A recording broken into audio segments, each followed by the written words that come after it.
சில குறிப்பிட்ட சூறாக்களுக்கு பெருமானா ஸல்லல்லாஹு அலைஹி வஸல்லம் அதனுடைய மகத்துவத்தை, அதனுடைய முக்கியத்துவத்தை உம்மத்திற்கு சொல்லித்தர மறக்கவில்லை. அதிலே முக்கியமான சூரா, முதன்மையான சூரா சூரா பக்ரா.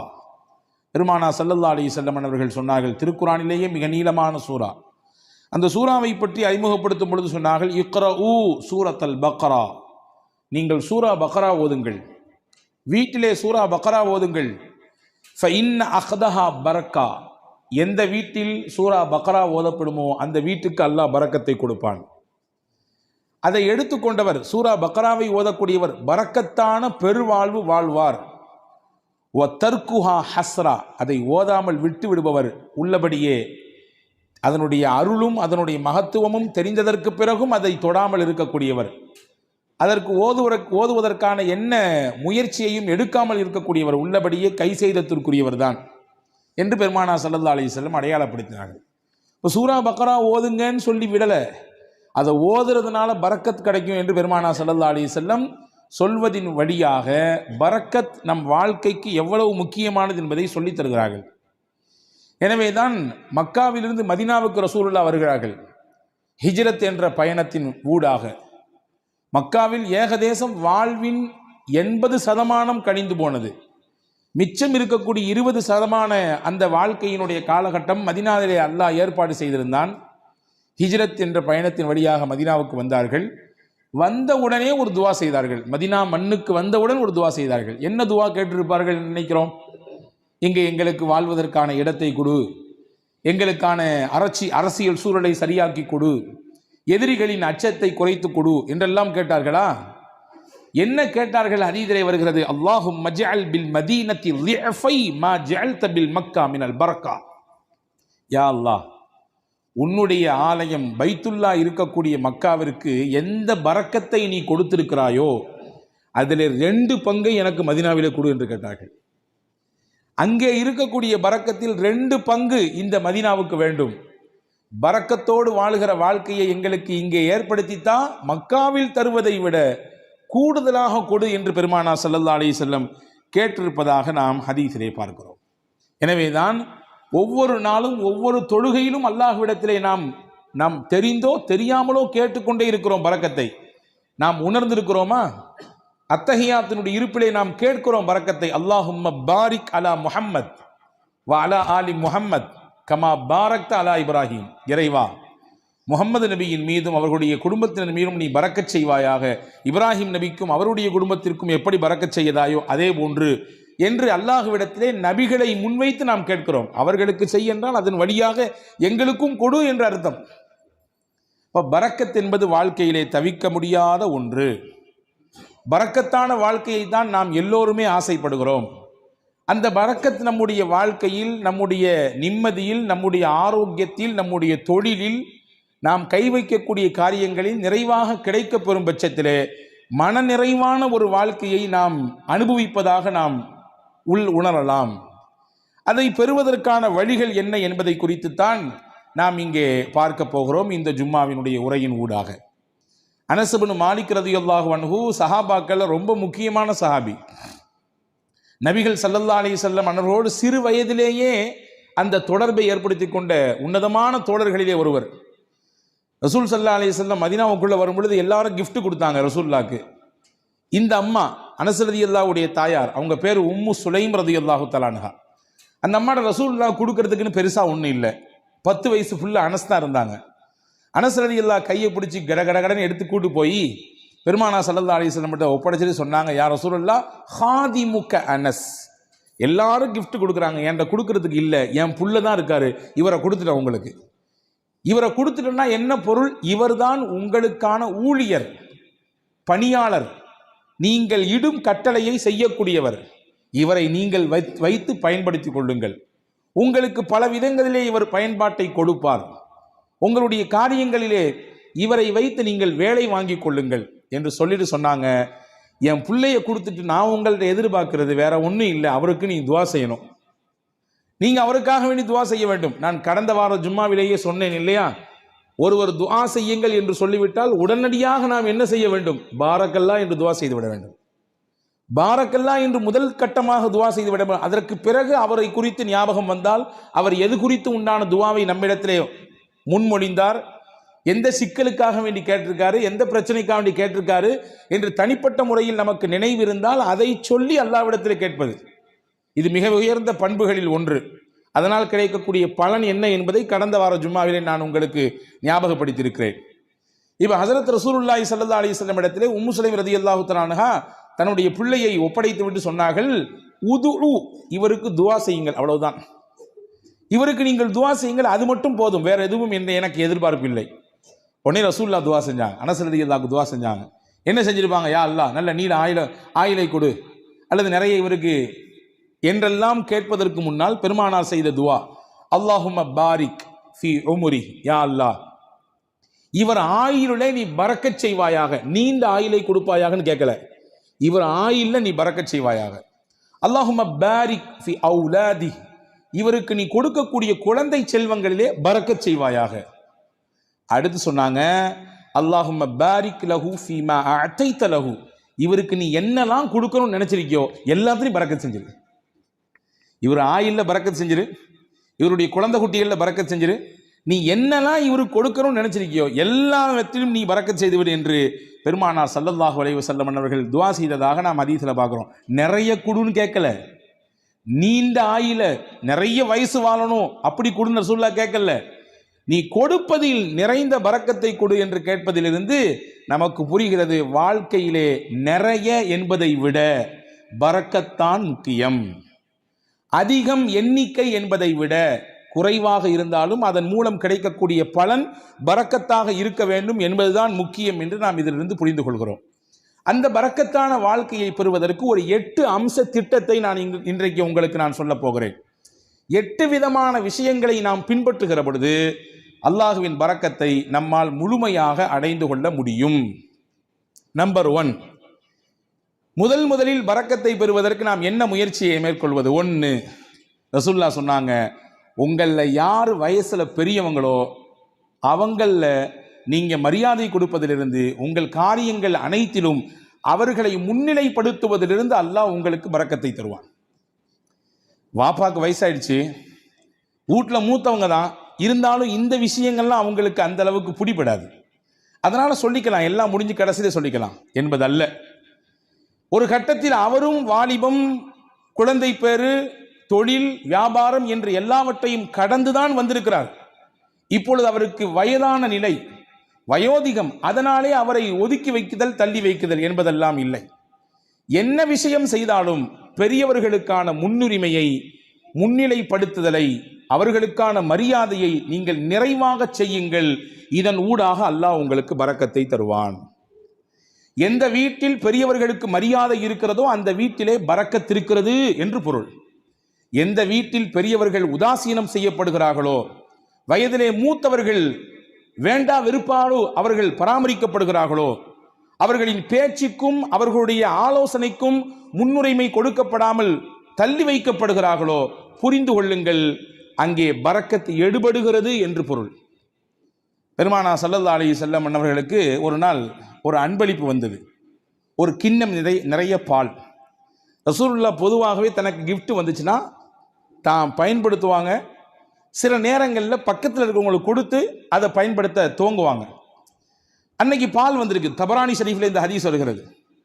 ரசூலுல்லாஹ் உட்கார்ந்துருக்காங்க. அந்த சைடில் பார்த்தீங்கன்னா சையதுனா அபூபக்கர் ரலியல்லாஹு அன்ஹு, சையதுனா உமர் ரலியல்லாஹு அன்ஹு, மூத்த சஹாபாக்கள், இஸ்லாத்தில் மிகப்பெரிய பங்களிப்பு ஆற்றியவர்கள், நபியோடு தங்கள் வாழ்க்கை முழுவதையும் அர்ப்பணித்த ஒரு உன்னதமான சஹாபாக்கள் 2 பேர் இருக்கிறாங்க. மதீனாவில் நடந்த நிகழ்ச்சி இது. இந்த பால் கிண்ணம் வந்த உடனே ஸல்லல்லாஹு அலைஹி வஸல்லம் இந்த பக்கத்தில் இருந்த சையதுனா அபூ உபைதா ரலியல்லாஹு அன்ஹு என்ற ஒரு சஹாபி, அவங்க கையில் கொடுத்தாங்க. குடிங்க அபூ உபைதான்னு சொன்னாங்க. அபூ உபைதா ரலியல்லாஹு அன்ஹு கையில் பாலை வாங்கிட்டு ரசூலுல்லாஹையும் பார்க்குறாங்க, பக்கத்தில் இருக்கக்கூடிய அபூபக்கர் நாயகத்தையும் பார்க்குறாங்க, உமர் நாயகத்தையும் பார்க்குறாங்க. என்னடா இது, நபிக்கு ரொம்ப நெருக்கமானவங்க 2 பேரும் அங்கே இருக்க, நமக்கு ரசூலுல்லாஹ் கொடுக்குறாங்களே என்பதுதான் அவர்களின் பார்வையின் பொருள். பார்த்துட்டு ரசூலுல்லாஹ்ட்ட சொன்னாங்க, யா ரசூலல்லாஹ் அன்த அவுலா பிஹி மின்னி, இந்த பாலை முதலாக அருந்துவதற்கு என்னை விட நீங்கள் தான் தகுதியானவர்கள். ஏன்னா நான் சாதாரண அபு உபைதா, நீங்க அல்லாவின் ரசூல், அல்லாவின் ரசூல் நீங்கள், எனவே நீங்கள் தான் இதை துவங்கி வைக்க வேண்டும். ரசூலுல்லாஹ் சொன்னாங்க, ஹுத் யா அபா உபைதா, எடுங்கள், குடியுங்கள் அப்படின்னு சொன்னாங்க. இப்ப இரண்டாம் கட்டமா அபூபக்கர் நாயகத்தை பார்க்கறாங்க, உமர் நாயகத்தை பார்க்கறாங்க. பார்வையின் அர்த்தம் என்ன?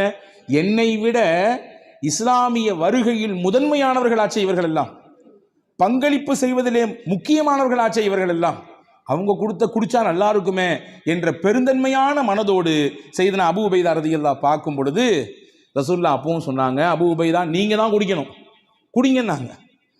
செய்தனா அபூ உபைதா ரலியல்லாஹு அன்ஹு குடிக்க துவங்கும் நேரத்திலே கையில் பக்கத்தில், வாய்க்கு பக்கத்தில் பால் கிண்ணம் போய்விட்டது. ஆனாலும் அவர்கள் மனம் ஏதோ ஒரு விஷயத்திற்காக வேண்டி மறுக்கிறது. கீழே கொண்டு வந்து சொன்னாங்க, யா ரசூலுல்லாஹ் நீங்க குடிச்சிட்டு தந்தா நல்லா இருக்கும். மூணாவது தடவையாக பெருமானார் ஸல்லல்லாஹு அலைஹி வஸல்லம் அபூ உபைதா ரலியல்லாஹு இடத்திலே சொன்னார்கள், இஷ்ரப், அபூ உபைதா நீங்கள் குடியுங்கள். ஃபைன்னல் பரக்கத்த மஅ அகாபிரினா, பரக்கத் என்பது நம்மிலே யார் வயதிலே பெரியவர்களாக இருக்கிறார்களோ அவர்களிடத்திலிருந்து தான் துவங்குகிறது. இங்கே இருக்கும் நபர்களிலேயே வயதால் பெரியவர் நீங்கள், என்னை விட, அபூபக்கர் ரலியல்லாஹு விட, உமர் ரலியல்லாஹை விட வயதால் மூத்தவர்கள் நீங்கள், நீங்கள் குடிக்க வேண்டும், அங்கிருந்து பரக்கத் கிடைக்க வேண்டும். ஃபமல்லம் யர்ஹம் சகீரனா வலம் யுஜல்ல கபீரனா ஃபலைஸ மின்னா, நம்மிலே சிறியவர்கள் மீது இரக்கம் காட்டாதவர்கள், பெரியவர்களுக்கான மூத்தவர்களுக்கான கண்ணியத்தை தராதவர்கள் நம் வழியை சார்ந்தவர்கள் இல்லை என்று பெருமானார் ஸல்லல்லாஹு அலைஹி வஸல்லம் வார்த்தையோடு சொல்லி முடிக்காமல் அதை செயல்படுத்தியும் காண்பித்தார்கள். இப்ப பரக்கத் எங்கிருந்து துவங்குகிறது? எந்த இடத்தில் மூத்தவர்களுக்கான மரியாதை இருக்குமோ, கண்ணியம் இருக்குமோ, அவர்களுடைய சொல்லுக்கான மிகச்சிறந்த அந்த புரிதலோடு அதை எதிர்கொள்ளக்கூடிய பக்குவம் இருக்குமோ, அங்கே பரக்கத்தும் இருக்கும். இதுக்கு நேர்மாறாக பெரியவர்கள் உதாசீனப்படுத்தப்படுவதும், அவர்களுடைய கண்ணியம் சீர்குலைக்கப்படுவதும், வேண்டா வெறுப்போடு அவர்களை அரவணைப்பதும் பராமரிப்பதும், அவர்களுடைய வார்த்தைகள் தூக்கி வீசப்படுகிற நிலையிலே வைக்கப்படுவதும் பரக்கத்தை எடுப்பதற்கான வழி என்று மார்க்கம் நமக்கு கற்றுத்தருகிறது. அப்ப முதல் விஷயம், 8 விஷயத்துல முதல் விஷயம், பரக்கத்தான பெருவாழ்வு வாழ்வதற்கு மூத்தவர்களின் அந்த கண்ணியம் காக்கப்பட வேண்டும். இரண்டாவது, உறவுகளும் சொந்தங்களும் அரவணைக்கப்பட வேண்டும், அதிலே பரக்கத் இருக்கிறது. உறவுகளையும் சொந்தங்களையும் அரவணைத்து வாழ்தல் தான் நமக்கு இஸ்லாம் காட்டித் தந்திருக்கிற அற்புத வழி. பல நேரங்களிலே அதிலே பல பெருத்த சிக்கல்கள் இருக்கத்தான் செய்யும், சிக்கல் இல்லாமல் இல்லை. உறவுகளை திருப்திப்படுத்தி நிம்மதியோடு இணைந்து வாழ்வதிலே பல சிக்கல்கள் இருக்கத்தான் செய்கிறது, அதிலே மாற்று கருத்து இல்லை. ஆனாலும் அந்த சிக்கலையும் எதிர்கொண்டு விவகாரங்கள் ஏற்படுகிற பொழுது அதையும் மிகச்சரியாக கையாண்டு உறவை தன் கையிலிருந்து நழுவ விடாமல் பாதுகாத்து யார் இணைத்துக் கொள்கிறாரோ, பெருமானார் சொன்னார்கள், பரக்கத்தான வாழ்க்கை அல்லாஹ் அவருக்கு கொடுப்பான். ரசூலுல்லாஹ்வுடைய ஹதீஸ் வந்திருக்கிறது. அனஸ் பின் மாலிக் ரலியல்லாஹு அறிவிக்கிறார்கள், மன் ஹப்ப அன் யுபஸத லஹு ஃபீ ரிஸ்கி, அல்லாஹ் இவருக்கு தரக்கூடிய ரிஸ்கிலே யாருக்கு நல்ல விசாலம் கிடைக்க வேண்டும் என்று ஆசைப்படுகிறாரோ, விசாலமான ரிஸ்க், அதாவது பரக்கத்தான ரிஸ்க் கிடைக்கும் யார் ஆசைப்படுறாரோ, நீண்ட ஆயுள் கிடைக்க வேண்டும் என்று யார் விருப்பப்படுகிறார்களோ, ஃபல் யஸில் ரஹ்மா, தன் சொந்தங்களையும் உறவுகளையும் அவர் அரவணைத்துக் கொள்ளட்டும், அதன் வழியாக அல்லாஹ் பரக்கத்தை தருவான். அப்ப இதுக்கு நேர் ஆப்போசிட் என்ன? உறவுகளும் சொந்தங்களும் யாருடைய மனதிலே ஒரு பெரிய விஷயமாகவே இல்லை. நான் நன்றாக இருக்கிறேன், என் குடும்பம், என் மனைவி, என் பிள்ளைகள் எல்லாம் சிறப்பா இருக்கிறோம், அண்ணன் எப்படி போனால் நமக்கு என்ன, மாமா எப்படி போனால் நமக்கு என்ன, உறவுகள் எப்படி போனால் நமக்கு என்ன என்கின்ற உணர்வு எங்கே வருகிறதோ அங்கே பரக்கத்தை எல்லாம் எடுத்து விடுவான். உங்களுக்கு ஒன்று தெரியுமா? 2 நபிமார்கள் சேர்ந்து துவா செய்தார்கள். ஒன்று மூசா அலைஹிஸ்ஸலாம், இன்னொன்று அவர்களுடைய சகோதரர் ஹாரூன் அலைஹிஸ்ஸலாம். யாருக்கு எதிராக துவா செஞ்சாங்க தெரியுமா? ஃபிரௌன் என்கின்ற சர்வாதிகாரிக்கு எதிராக துவா செஞ்சாங்க. உச்சபட்சமான சர்வாதிகாரத்தினுடைய உச்சாணி கொம்பில் இருந்து ஆட்டம் போட்டவன், ஆடியவன் ஃபிரௌன். அவனுக்கு எதிராக அந்த 2 நபிமார்களும் துவா செய்கிறாங்க. அந்த 2 நபியில ஒன்று ரசூல், மூசா அலைஹிஸ்ஸலாம் ரசூல்னு கட்டப்பட்டவங்க, உலுல் அஸ்முல கட்டுப்பட்டவங்க. 5 நபர்கள் உல் அஸ்மு, அதாவது உறுதிமிக்க மனமிக்கவர்கள் என்று குர்ஆன் சொல்கிறது 5 நபிமார்களே. அந்த 5 நபிமார்கள் ஒன்று செய்தனா மூசா அலைஹிஸ்ஸலாம். ரசூல் அல்லாஹுவோடு நேரடியாக பேசுவதற்குரிய வாய்ப்பை பெற்றவர்கள் செய்தனா மூசா அலைஹிஸ்ஸலாம். தனிச்சிறப்பு போய்கிட்டே இருக்கிறது. மூசா அலைஹிஸ்ஸலாம் பற்றி தனியாக ஒரு ஜும்மா பேசணும், அவ்வளவு இருக்குது செய்தி. அந்த மூசா நபியும் ஹாரூன் அலைஹிஸ்ஸலாமும் துவா செய்கிறாங்க ஃபிரௌன் என்ற கொடியவனுக்கு, சர்வாதிகாரிக்கு எதிராக. ஆனால் அவர்கள் செய்த துவா 40 வருஷத்துக்கு பிறகுதான் பதிலே கொடுக்கப்பட்டது. துவா செஞ்சு முடிச்சு 40 வருஷத்துக்கு பின்னாடி தான் ஃபிரௌனுக்கு அழிவு வந்தது. ஃபிரௌன் நைலிலே மூழ்கினான். ஏன் இந்த 40 ஆண்டு கால தாமதம்? நமக்கு இயல்பாக கேள்வி எழும். ஒரு நபி கேட்கிற துவா, நீங்களோ நானோ கேட்கிற துவாவே நாளைக்கு உடனடியாக கபூலாக வேண்டும் என்று நினைக்கும் பொழுது, அல்லாஹ்வின் உயர்ந்த நெருக்கத்தை பட்ட 2 நபிமார்கள் கேட்கிற துவாவை 40 ஆண்டு காலம் தள்ளி போட்டான் அல்லாஹ். அதிலே பல காரணங்கள் இருக்கிறது. அதிலே முக்கியமான ஒரு காரணம் என்ன தெரியுமா? ஃபிரௌனிடத்திலே ஒரு நல்ல பண்பு இருந்ததாம். தன் உறவுகளை அவன் எப்பொழுதுமே சேர்த்து வைத்துக் கொள்வான். அவர்களுக்கானதை கொடுத்து கொண்டே இருப்பான், அவர்களை பராமரித்துக் கொண்டே இருப்பான். அல்லாஹ் நினைத்தான், இந்த பண்பில் இருந்தாவது அவனுக்கு ஏதாவது ஒரு சில நிமிடமாவது அவன் கொஞ்சம் ஒதுங்கி நம்மின் பக்கம் வரமாட்டானா என்று அல்லாஹ் எண்ணினான். எனவே அந்த வேதனையை கொஞ்சம் தள்ளி போட்டு கொண்டே இருந்தான். தள்ளி போட்டு 40 வருடங்களுக்கு பிறகுதான் இனிமேலும் இவன் திருந்துவதற்கு வாய்ப்பே இல்லை என்ற பொழுது அந்த நபிமார்களின் துவாவை ஏற்றுக்கொண்டு அவனுக்கு அழிவை கொடுத்தான். அப்போ இஸ்லாத்தின் மிகப்பெரிய விரோதியாக, அல்லாஹ்விற்கே சவால் விழுகிற இடத்திலே, உனக்கு நிகரானவன் நான் என்று சொல்லும் இடத்தில் இருந்த ஃபிரௌனுக்கே வேதனை தள்ளி போடப்பட்டது. எதன் காரணமாக?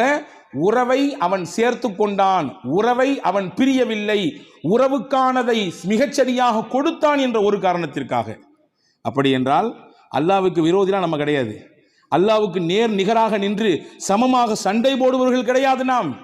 அப்ப நம்மிடத்திலே இந்த உறவு பேணுதல் இருக்கும் பட்சத்திலே அல்லாஹ் பரக்கத்தான வாழ்வை அதன் வழியாக கொடுத்து விடுவான் என்பதை நாம் இங்கே கவனத்தில் கொள்ள வேண்டும். இது 2வது விஷயம். 3வது விஷயம் என்ன? யா அல்லாஹ், எனக்கு பரக்கத்தான வாழ்க்கையை கொடு என்று துவா செய்ய வேண்டும். துவா என்பது முக்கியமானது. அதை கொடு, இதை கொடு என்று, அவ்வளவு கொடு இவ்வளவு கொடு என்பதை விட, யா அல்லாஹ் நீ எதை கொடுத்தாலும் பரக்கத்தாக கொடு, இப்படி கேட்டு பழக வேண்டும். இவ்வளவு அளவு வேண்டும், இவ்வளவு கனம் வேண்டும், இவ்வளவு எண்ணிக்கை வேண்டும் என்றெல்லாம் கேட்பதை விட, இறைவா எனக்கானது நீ முடிவு செய்யப்பட்டதை தான் தருகிறாய், தருவதிலே பரக்கச் செய், பரக்கத்தானதை கொடு என்று கேட்க வேண்டும். அந்த துவாவை நமக்கு பெருமானார் ஸல்லல்லாஹு அலைஹி வஸல்லம் கற்றுத் தருகிறார்கள். அது அற்புதமான வரலாற்று செய்தி ஒன்று இருக்கிறது. உம்மு சுலைம் ரலியல்லாஹு தஆலா அன்ஹா, அபூ தல்ஹா ரலியல்லாஹு தஆலா அன்ஹு, இவர்கள் இருவரும் தம்பதிகள், கணவன் மனைவி. வெளியூருக்கு போன அபூ தல்ஹா வீடு திரும்பும் நேரத்திலே இவருக்கு பிறந்த பிள்ளை இறந்து போனது. நீண்ட பெரிய சம்பவம், சுருக்கமாக சொல்கிறேன். ஆனால் கணவன் வந்தவுடன் இந்த துக்க செய்தியை மனைவி தன் கணவரிடத்திலே சொல்லாமல் அந்த கணவனை திருப்திப்படுத்தினாள். நல்ல உணவு கொடுத்தால், சமைத்து கொடுத்தால், நன்றாக அவருக்கு பரிமாறினாள்.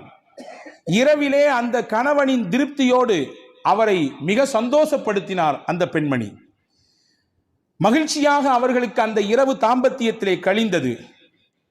அந்த நிலை முடிந்ததற்கு பிறகு அபூ தல்ஹா ரலியல்லாஹு இடத்திலே உம்மு சலமா ரலியல்லாஹு சொன்னாங்க, உங்களிடத்திலே யாராவது ஒருவர் ஒரு அமானிதம் கொடுத்து வைத்தார், கொடுத்தவர் வந்து திரும்பி கேட்டார்னா நீங்க கொடுப்பீங்களா மாட்டீங்களான்னு கேட்டாங்க.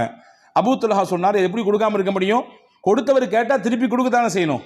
அவங்க சொன்னாங்க, அல்லாஹ் நமக்கு பிள்ளையை கொடுத்தான், அவனே எடுத்துக்கிட்டான். என்ன நிலை!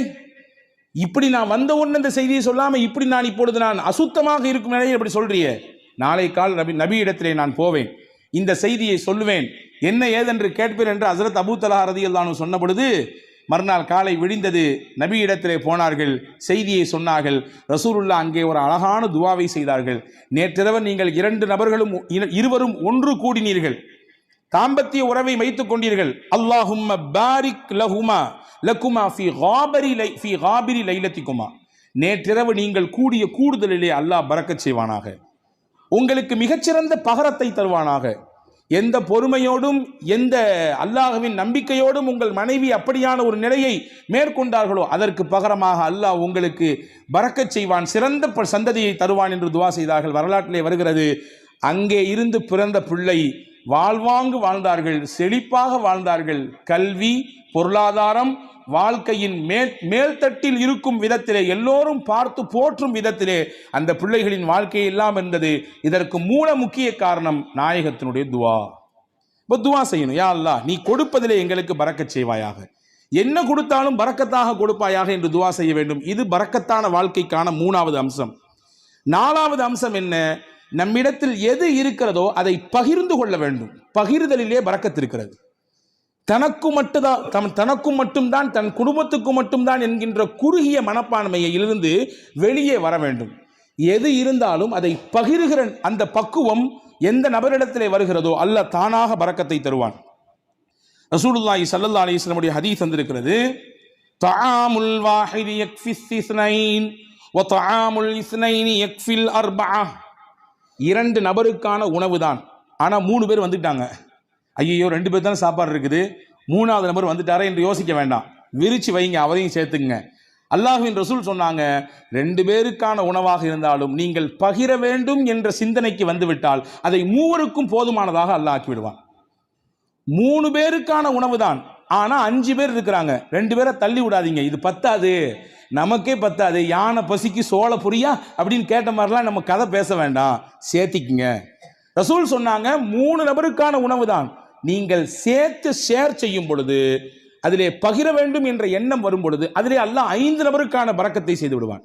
இது வாழ்க்கையிலே யாரெல்லாம் இந்த ஷேரிங்ல இருக்கிறாங்களோ அவங்க எல்லாம் கண்கூடாக பார்க்க முடியும், கண்கூடாக பார்க்க முடியும். ரசூலுல்லாவுக்கு ரொம்ப பிடித்த குடும்பம் ஒரு குடும்பம் இருந்தது, அல் அஷ்அரி.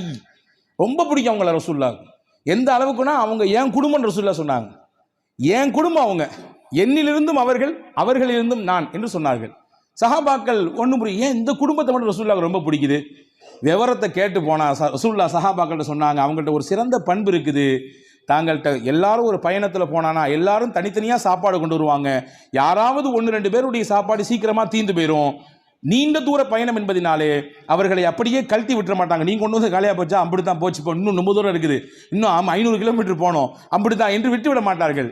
சாப்பாடு இல்லாதவர்களையும் சேர்த்து ஒரே இடத்தில் உட்கார வைத்து ஒரு பெரிய துணியை எடுத்து கொண்டு வந்த மொத்த சாப்பாடையும் அதிலே கொட்டி கலந்து இருப்பவர்களுக்கெல்லாம் பகிர்ந்து கொடுப்பார்கள். இந்த பகிர்தல் என் பண்பு, என்னுடைய குணம், அது அவங்கள்ட்ட இருக்கிறதுனால அவங்க எங்க குடும்பம் நாங்கள் ரசூல் ஸல்லல்லாஹு அலைஹி வஸல்லம்.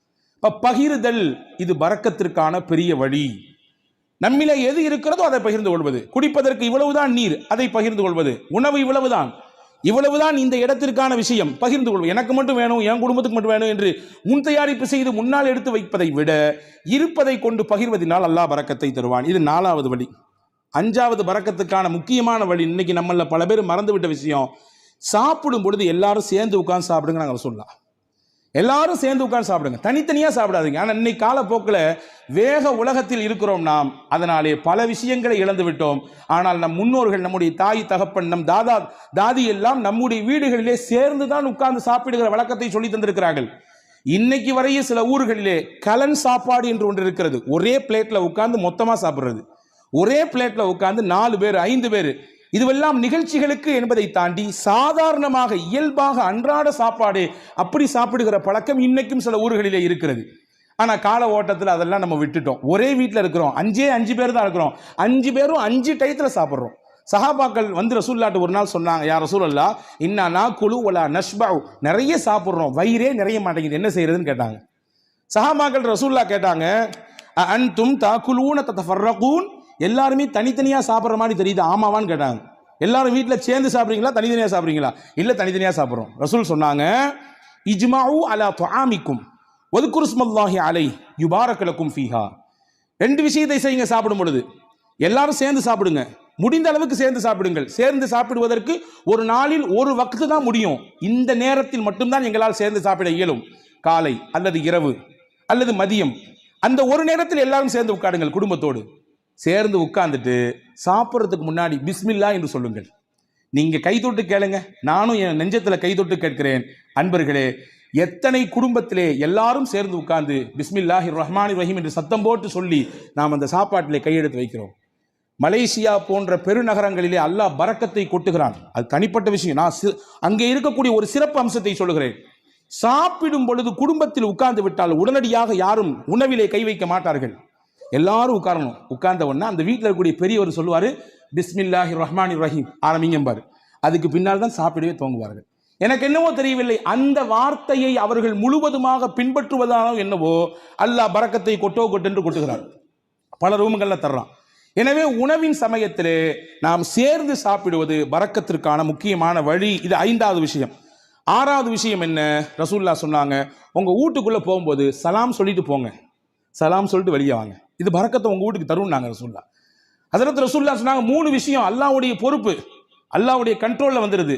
அதில் 1 மன் தஹல பைத்தஹு வஸல்லம ஃபஹுவ லாமினுன் அலல்லாஹ். யார் வீட்டுக்கு நுழையும் பொழுது சலாம் சொல்லிட்டு போறாரோ அவர் அல்லாஹ்வுடைய கஸ்டடியில் வந்துடுறாரு, அல்லாஹ்வுடைய நேரடி பார்வையில் வந்துடுறாரு. அவருக்கானதை அல்லாஹ் கொடுத்து விடுவான். ஹதீஸ்ல இப்படி ஒரு வார்த்தை வருது, இன் ஆஷ ருஸிக வ குஃபிய.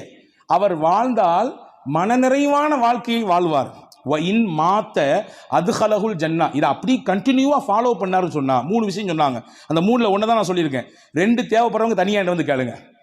அந்த 3ல் 3 விஷயத்தை யார் பின்பற்றுகிறாரோ வாழ்ந்தால் போதுமான வாழ்க்கையை அல்லாஹ் அவருக்கு தருவான். 2வது, அவர் மௌத்தாகி விட்டால் அல்லாஹ் நேரடியாக சொர்க்கத்தை கொடுப்பான். அதுல ஒன்று தான் வீட்டுக்கு போகும்போது சலாம் சொல்லிட்டு போறது. உங்க வீட்டுக்கு அல்லாஹ் பரக்கத்தை தருவான். பரக்கத்தான வாழ்க்கையை உங்களால் வாழ முடியும் என்பதை ரசூலுல்லாஹ் சொன்னார்கள். இது 6வது விஷயம். 7வது விஷயம் என்ன? அல்லாஹ் எதை நமக்கு அளந்திருக்கிறானோ அல்ஹம்துலில்லாஹ். போதும் என்ற மனமே பொன் செய்யும் மருந்து நான் தமிழ்ல இல்லையா? இன்னைக்கு அதுதான் நம்மள்ட்ட இல்லை. இருக்கு, வேணும் வேணும் வேணும். எப்ப வரை வேணும்? மௌத்தை சந்திக்கிற வரையும், இஸ்ராயில பார்க்கிற வரையும் வேணும், அந்த நிமிஷம் வரையும் வேணும். அன்பர்களே, எது கிடைக்கிறதோ அது குறைவோ அதிகமோ அல்ஹம்துலில்லாஹ் என்று சொல்ல பழக வேண்டும். அப்படியான பழக்கம் இருக்கிறது. நீங்கள் சொல்லும் வார்த்தை அது அல்லாஹ்விற்கு பிடித்து போனால் அல்லாஹ் அதிலே பரக்கத் செய்து விடுவான். எப்படிங்க இருக்கிறீங்க? நீ யார்ட்டையா கேளுங்க. என்னத்தை போகுது, மூட்டி வலி, முதுகு வலி, அங்கிட்டு வலி, இங்கிட்டு வலி, மருத்துவ செலவு, அப்படி இப்படி ஒரு பெரிய லிஸ்ட். நல்லா இருக்கிறன்றதுக்கு நிறைய பாயிண்ட்ஸ் இருக்கும். அதை நம்மள பல பேர் சொல்றதே இல்லை. ஆனா அல்லாஹ்வின் ரசூல் சொன்னாங்க, உங்களுக்கு அல்லாஹ் என்ன கொடுத்திருக்கானோ அதுல எது நலவு இருக்கிறதோ அதை நீங்கள் சொல்லி பழகுங்கள், அல்ஹம்துலில்லாஹ் என்று சொல்லுங்கள், அல்லாஹ் பரக்கத்தை தருவான். அப்போ போதும் என்கின்ற மனம் இது பரக்கத்தை பெற்று தருவதற்கான 7வது வழி. 8வது முக்கியமான வழி, பயபக்தி மிக்க வாழ்க்கையை நாம் வாழ்வதற்கு பழகி கொள்ள வேண்டும். தக்குவாமிக்க வாழ்க்கையை நம்முடைய தொழிலில், நாம் சந்திக்கும் நபர்களில், நாம் பேசும் பேச்சில், நாம் பார்க்கும் பார்வையில், நாம் நடக்கும் நடையில், உடையில், பாவனையில், அனைத்திலும் அல்லாஹ் ஒருத்தன் நம்மளை பார்த்துக்கிட்டு இருக்கான்னு சிந்தனையில் வாழணும். அந்த சிந்தனை நம்மள பல பேருக்கு பல சமயங்களில் போறதுனால தான் பாவத்தில் போய் விழுந்துடுறோம். ரசூல் சொன்னாங்க, யாருக்கு இந்த தக்குவாமிக்க வாழ்க்கையை வாழ வேண்டும் என்ற பிரியம் வந்து விடுகிறதோ, பரக்காத்தின் மின சமாய் வல்லர், வான பூமியில் என்ன பரக்கத்து இருக்கோ எல்லாத்தையும் அல்லாஹ் கொண்டு வந்து கொட்டிடுவான். வான பூமியில் என்னென்ன பரக்கத்துகள் எல்லாம் உண்டோ மொத்தத்தையும் கொண்டு வந்து அவர்களின் காலுக்கு கீழே கொட்டி விடுவான் என்று பெருமானார் ஸல்லல்லாஹு அலைஹி வஸல்லம் அல்லாஹ் சொன்னான். அப்போ இந்த 8 காரியங்களும் பரக்கத்தான செழிப்பான வாழ்க்கையை வாழ்வதற்கான வழிகள் என்று மார்க்கம் அழகாக கற்றுத்தருகிறது. வல்ல அல்லாஹ் அப்படிப்பட்ட மிகச்சிறந்த புரிதல் மிக்க வாழ்க்கையை வாழுகிற தௌஃபீக்கை அல்லாஹ் உங்களுக்கும் எனக்கும் எல்லா மக்களுக்கும் தந்தல் புரிவானாக. அல்லாஹ் எதை நமக்கு தருகிறானோ அதில் நிறைந்த பரக்கத்தையும் அருளையும் தருவானாக. என்னென்ன நெருக்கடிகள் எல்லாம் நம் வாழ்க்கையிலே நமக்கு உண்டோ அத்துணை நெருக்கடிகளையும் அல்லாஹ் நீக்கி தருவானாக. நம்முடைய வாழ்வை அல்லாஹ் வசந்தமாக ஆக்கி தருவானாக. இருக்கக்கூடிய கஷ்டங்களை எதிர்கொள்ளக்கூடிய ஆற்றலை தந்து அதை மிக சீக்கிரமாக நம்மிடத்திலிருந்து வெளியாக்குவானாக என்ற உயர்ந்த துவாவோடு விடைபெறுகிறேன். வாஹிர் தாவானா அல்ஹம்துலில்லாஹி ரப்பில் ஆலமீன். அஸ்ஸலாமு அலைக்கும் வரஹ்மத்துல்லாஹி வபரகாத்துஹு.